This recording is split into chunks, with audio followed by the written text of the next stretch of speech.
Les essentiels du bassin avec la chaîne de la solidarité qu'on a organisée pour mettre en valeur toutes les initiatives qui ont été mises en place. Alors après, ici Gironde, aujourd'hui avec Audrey Bonnefond de la Villa RBR à Andernos-les-Bains. Bonjour Audrey. Bonjour Rémi. Alors vous faites partie d'ailleurs des essentiels du bassin depuis déjà quelques années. Oui, c'est vrai. Et alors vous avez initié effectivement des hébergements pour les gendarmes, mais avant cela, avant de nous parler de ce que vous avez créé, parlez-nous de la façon dont vous avez été évacué du côté d'Andernos-les-Bains, c'était il y a quelques jours. C'était vendredi, exactement, vendredi 24 juillet. Ça s'est passé comment ? En fin de matinée, où nous avons été contactés par les services de la mairie et comme nous sommes un hébergement accueillant quand même du public, on nous a demandé d'évacuer dans le calme tous nos clients. D'accord. Vous êtes parti séjourner du côté de la Traîne, je crois ? C'est ça, nous sommes partis chez des amis en début d'après-midi, le temps de fermer toute la maison, toutes les chambres, tout ce qu'il y a à faire.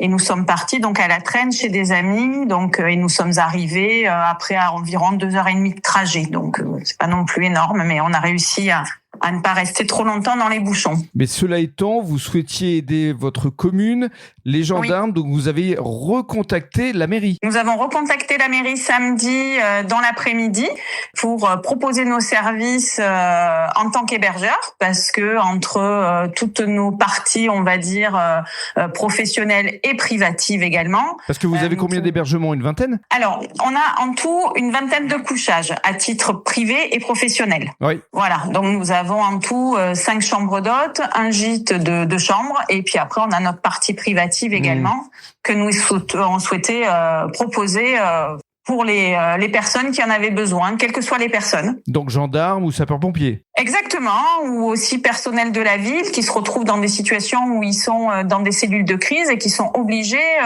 d'être évacués parce que les gens qui vivent à Lège, qui vivent à Arès, qui ont été évacués. Bien sûr, et puis votre hébergement est quand même un petit peu plus agréable quelque part. Je ne vais pas dire le contraire, effectivement. Qu'est-ce qu'on vous a répondu ? Alors au départ, on nous a répondu non le samedi après-midi, sûrement je pense pour des histoires quand même de sécurité parce qu'on ne fait pas venir, je pense, des civils dans une ville où ça risque.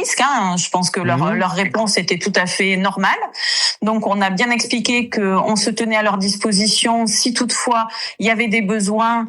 Et puis on a été recontactés donc dans la soirée du samedi aux alentours de 22h30 en nous demandant si effectivement notre proposition était toujours d'actualité, ce que nous avons bien sûr répondu positivement.